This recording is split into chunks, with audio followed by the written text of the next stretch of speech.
You're welcome back to Breakfast Central after that fantastic delivery of the headline news by Olive Emodi. Now it's time for us to look into the newspaper headlines and see what the front pages are saying. Joining us to do this on this beautiful Friday is Mr. Dotun Ojon, looking all colorful and cultural. You're reminding me of the newly revamped National Theatre. So many colors, bright colors. In fact, I wanted to burst into giving a Ricky, but I say if I do that, some people will be jealous, so I will not do such. It's true. Is that supposed to be for me? Yes, now Ricky for you. Okay. Yes, I can start, so I'll just jump into Yoruba proverbs. Do I have to give you a test run? Just calm down. No, I should not. Calm down. I feel a logo. if you're not in the house of a pussycat, what happened? No, I feel a logo. You're really, I'm very impressed, but we have to get into it. Because Very important. I can continue. Matters. All right, let's get into Conversation. it. Always a pleasure It's a having pleasure you. to join be us. here. We start off with the front page of the Punch newspapers. Let's punch you with the news. Producers, can we kindly Can we punch in the punch? Can we punch in the punch, please? Thank you. Now, the headline is very scary, and it's almost like the clear and present danger that we thought was so far away from us is getting closer to the coastal states in Nigeria. And I'm talking about the headline there, which says, Southwest states tighten borders amid banditry surge in Kwara. We first thought this was a northeast problem. We didn't deal with it, and now this terrorism and insurgency is moving towards the southern part of Nigeria. Kwara State has been reported incidents of extreme violent extremist groups. Osun Ondo deployed tactical teams, while police in border communities. Intelligence agencies track bandits, plan containment. Will containment be the best approach now? Or you should just neutralize them all. Southwest states fortified against attacks, says the Amotekun Corps, and eliminate criminal elements, CDS charges security forces. Amotekun Corps, from the videos we've seen, they don't seem to have the weaponry to go against those general purpose machine guns that we saw with those terrorists in Katsina State. Electricity Act, poor Nigerians, others to get tariff relief, says the minister. And Rivers funds, this is not going out of the news soon. Rivers people really want accountability. ICPC, the Independent and Corrupt Practices Commission, reviews petition against EBAS, the sole administrator. They want him to account for his time as sole administrator in Rivers State. EU canvasses urgent reforms before 2027 polls. The European Union is telling INEC to reform and urging the Nigerian government before the next electoral cycle in 2027 to deepen our democracy. And Oluwo ridiculing Yoruba monarchy, says traditional rulers. This same Oluwo was the one that was showing a Canadian passport, saying he's very proud of being a Canadian citizen. And the Oluwo, if I'm not mistaken, has been engaged in fisticuff, fighting with a fellow monarch in the past. So I'm not surprised they're saying he's ridiculing Yoruba monarchy. We'll get to that later. Stray bullet kills Osun graduate after NYC call-up. Very sad news there. And NAFDAC destroys 15 billion fake expired drugs, both fake and expired drugs in Oyo State. So there are two categories. One, some are fake, but they are not expired. And then there's the original that has expired. Either way, both of them can kill a human. Exactly. Yeah, so it's terrible. But let's start with this very news that calls for alarm and concern. Southwest states tighten borders amidst banditry surge in Kwara. Why have we not been able to deal with this problem of insecurity in the country? And Mr. President's National Day, Independence Day address said there's now peace in the land. Okay, I was in a convocation conveyed by Henry Olonimoyo in Akure 2 days ago, and we had conversation around Nigeria, and one of the topics one of the topics is actually the politics of security in Nigeria. And somebody had come up to say that Nigeria at the moment does not need a new law even to tackle the security challenges that we have. And you can see that through the Amotekun call. We were shouting, let's create state police, let there be specific this thing that will point to the fact that state can now own their own police and all of that. But people still took the laws that we have and they were still able to make something out of it with the creation of Amotekun and all of that. Beyond the problem of insecurity that we talk about, the major challenge we have is to think that Abuja will solve all the problems. Once we have this mentality, we'll continue to move from one level of insecurity to the other. And I've said it here before, that the concept of security is not the complete absence of crime in the community. The concept of security is the response to crime. So when you see a community that responds to crime quickly, people say that that community is secure. Between 2015 and 2019, one of the reasons why killings were very prominent in Nigeria was because of the fact that the government at that point in time, they will say there's herdsmen attack here, the government will go quiet. Till the local community people were buying franchise into the crime, till they were kidnapping themselves in the name of Fulani herders. In fact, there was one situation in Osun State where a professor was kidnapped. And when he was relating the story, he had said that at night, that people who were speaking Yoruba would come to the camp to buy Puma parts. It was that terrible. So when we now get to a point now that we are in, it is now time for everybody that is involved in securing the people. It is not time to say, oh, we are waiting for the federal government, we are waiting for this and that. And let me look at the trail of what has happened. The lack of intelligence on the part of criminals, we always give them out because they will always leave a trail behind. They started from Niger State, and they were leaving a trail till they got to Kwara. It is clear that when they leave the Kwara, they are heading towards the southwest. That's a trail that they are leaving behind. So we expect that the intelligence that government has will be worked on. It is not as if the life in Lagos is more important than the life in Kwara. But in terms of security strategy, when Jonathan was there, they had had a meeting that we were privy to later on, that one of the ways to solve the problem of insurgency in the north is to cage them to the northeast. But is that the containment we're talking about? No, yes, to now show the government, that they were ahead, they came to bomb Abuja. So what these people are trying to do now is that once they enter the southwest, God forbid, once they get to Lagos, then they will cripple governance. They will create major disbelief in the system. And you cannot divorce what's happening now to the challenge of politics. Because once it's midterm, once it's 1 year to election, by next year, don't forget, political parties will do their primary election. And there's political it starts already. So you will see that all of these things are closely tied to politics. And until people in government, because you will not say the NSA, for example, does not know the people that are involved in all of these things. It's not possible. The level of our intelligence, the level of the security, the man that gave the lecture that I'm talking about day before yesterday has been in the military intelligence for long. In fact, he was telling us day before yesterday that there's no how anything will enter Nigeria air that they will not have an idea of what has coming. But whether they will do anything with the information is a different thing entirely. So what we are having now, like you said, is extremely scary, but it's not beyond the power of government.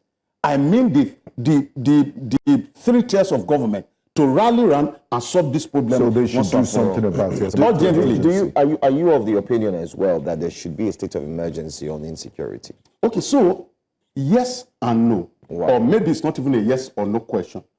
Because we have seen constantly government declare state of emergencies in sectors. And at the end of the day, we go back to square zero. For instance, in 2008, Umaru Musa Yar'Adua had declared a state of emergency on electricity. Nothing came up.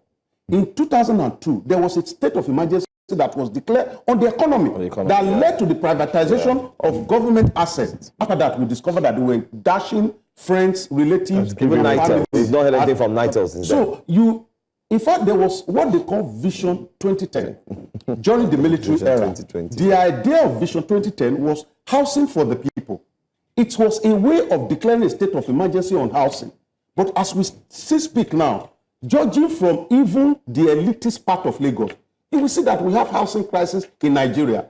When Buhari came on board in 2019, there was another declaration that was made when Mr. Femi Adesina came on air and said that he has consulted with the president, that by 2019, the problem of electricity will be solved. 2019, we have entered into another complexity of electricity. So when you're talking about state of emergency, I'm looking at it from my own angle, and my internally generated data is coming out to me to tell me that the last time they declared state of emergency, nothing came out of it. Joe, do you mean this is your internally generated data? This is your IGD, MDS. Internally generated data. Please, let's start from it. Joe, I want to understand Joe's. I want us to integrate the state of emergency. Do you mean a Fubara type of state of emergency where the governors are removed and you have military? No, not the government. No, not that. It's all the concentration of government resources and attention. Exactly. Attention between the borderlines of the northern part, affected areas. I want us to go to another paper because we have to... No, before we leave this paper, we left a very big story. Please. Being someone who's played in the political space, you'll be in the best position, and you've also contested for office to help us analyze this. Obi will join dollarized primaries, obedience reply Atiku. So he's yet to make up his mind on, and time is ticking. They say 24 hours is a long time in politics, on which party he will be pitching his tent with in 2027. And Mr. Atiku, as we know, is already in the ADC. And the obedience is saying, you know, these primaries, the delegates, it's almost a money game. They've seen it in the APC, PDP, and all parties. Can he really play politics in Nigeria without playing this dollarized or envelope politics? This news is very important, and you will permit me to quickly tell a story as a background. The politician is not the man who runs for election. Because he comes out to appear as if he's a politician because he runs. The politician is the man who understands the process that produces the candidate. You know, they are all they are all aspirant now. You see, the man who understands the process that turns an aspirant to a candidate is the man who is a politician. Something happened in my state. A man had come from abroad, wanted to run for office, and he was so arrogant a guy, and he was everywhere, maybe also spending money. And he never knew that the party chairman of his party had decided that it's not going anywhere.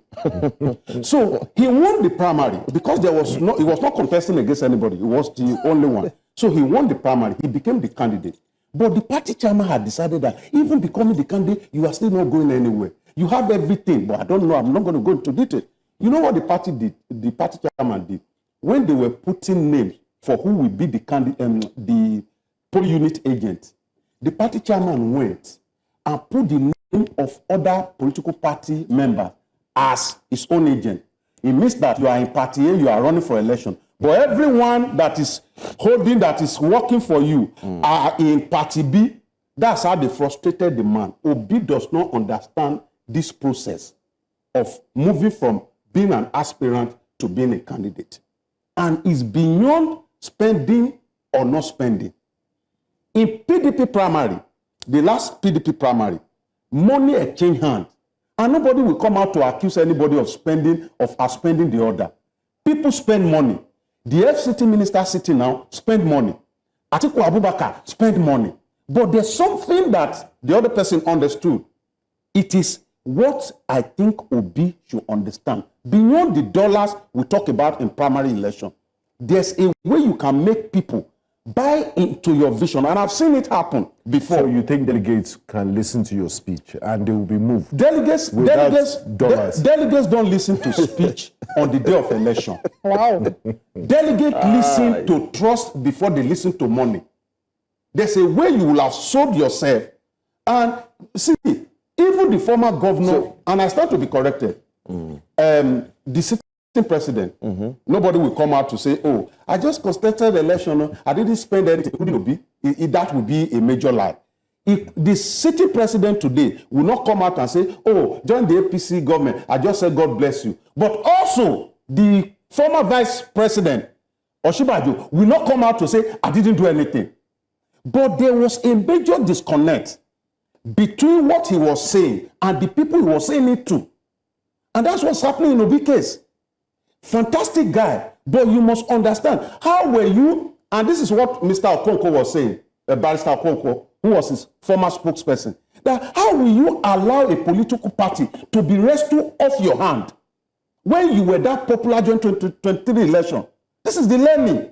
There was no, it didn't sound well to me. So if you could advise him now, what advice would you? He should just have given him the advice. He should just understand the process beyond the popularity of the election. If you don't make it to the ballot, how do you to the ballot paper? How do you want people to vote for you? That's why he probably has his own strategy. Let's be patient. No, it's annoying. You may not understand. How can somebody of Obi status be standing and be putting legs like this? One is here, the other is here. But the strategy. But don't let your enemies know your next move. But the others are doing the same too. And that's why there's nobody, including the man that is on seat today, that was as popular as Obi in 2023. Yeah, because he was focused. He was extremely popular. People just thought that he would be able to build on that. And the only way to build on that is that people, for example, have known you with Labour Party, is to play the politics of retaining, quote unquote, ownership of the party. I ran under my party. I still lead the party. I won't allow people who come to just hijack the party. If you are credible, you must build credible people along the line that must form a fence around your party. Okay. Party is very important too, except if he wants to become independent candidate. Okay, let's quickly look at the next paper. Let's look at the Daily Trust. There are other stories there, political stories, but I want to take a completely different story. We see here erratic power hinders business in Kaduna, Kano, Katsina. Why Atiku is yet to declare for 2027? Naira rallies to 1,455 against the dollar. Reserves hit $43 billion. Yeah. Doctor killed, 3 children missing as gunmen attack Abuja community. Woman sets self ablaze in Bauchi. Now, looking at the story, they say middle-aged woman died after setting herself ablaze at the family residence of Nigeria's first Prime Minister, Sir Abubakar Tafawa Balewa. She set herself on fire, arriving at the house in a commercial tricycle with a gallon of petrol. She was said to have asked to see Yelwa Abubakar Balewa, the daughter of the late Prime Minister and chairperson of the Bauchi State Orphans and Vulnerable Children Agency. Eyewitnesses said that when she was informed that Yelwa was not available, the woman returned to the entrance, poured petrol on herself, and lit it with a match. Bystanders who were attracted to the scene by her loud scream, attempted to put out the flames, but unfortunately made the situation worse. She was rushed to the hospital where she succumbed to severe burn injuries. Now, the police public relations officer of the Bauchi State Command, Ahmed Wakil, said police have launched an investigation and that preliminary investigations indicated that the woman had a history of mental illness, which reportedly developed after the birth of her last child. It's postpartum depression. Yeah, I just brought that up so that we understand again, like some of the complications and complexities that can happen, and you know the miracle really that childbirth is, and how you never can tell how a woman's body is going to react to childbirth. This woman developed mental illness after having a baby. So for the first time, I never knew until it happened to somebody very close to me who lost her memory after childbirth. It took her about 6 months for her to regain herself. And this calls for societal respect for women, and it must begin by the authority showing this. We must give more women chance from the point of governance and even in our homes. The best thing anybody can do for a woman is to give her a wing to fly. And if the woman develops one by herself, men should not try to clip them. Just let them fly. And my condolences to the family. Yes, very sad about it. And this also speaks to the fact that, you know, every human being, the sanctity of human life, we see thousands of people will read that bandits, these people that became bandits, terrorists. It's a miracle, the miracle of childbirth. There's so many different processes before that human being can be formed and complete. And then this person comes to this world, we can provide the basics, shelter, clothing, healthcare, education. It's an indictment on the state of affairs in Nigeria. We really need to do better holistically. Which is why if you connect that story to the Guardian newspaper, at the bottom left, you will see Sanusi Awoshika seeks 30% representation and level playing field for women. We need to see more representation of women in politics and in political space. It's part of the conversations that will have come up in constitutional review, and we hope to see that, you know, so that they can champion causes. Because and beyond just talking, we need to see action. Yes, because we do. they always talk about it. You know why it's a bit never see difficult? it. Virtually all the political parties in Nigeria today, of course I relate with them, have provisions for women to pick their form, either free or at half the price. But here is it. We have also found out that women don't have the, cannot get involved in some of the things that men do, the dirty politics, to be able to get the party ticket as a candidate at the end of the day. Sir, now, as we have reality now, as it is. I'm just telling you, it must not be Unfortunately, dirty, that's but how the it is. reality of what we have That's now. the problem. For instance, we just talked about delegate now. It's crazy, beyond giving money. In fact, there was a situation that somebody has given money to delegate. The other person came to use some things that we don't want to mention on here, pack all the delegates and went to lock them up in a place. So it's just complex. It's really dirty, almost like dirty. But of course, one of the surest ways is through political appointment. If we can actually get that's the only 20% way for women, then when you go into the government through appointment, you can develop the capacity to actually run for let's hope we get more Amina Mohammeds and Kemi Adeosun and more Okonjo-Iweala and more Olive Emodis. More Olive Emodis and less Betty Edu. Thank you so much, gentlemen, for joining us. And just to quickly highlight this, when next you come on the show, when you're analyzing, you said, I stand to be corrected, and you were sitting down. So next time, say, I sit to be corrected.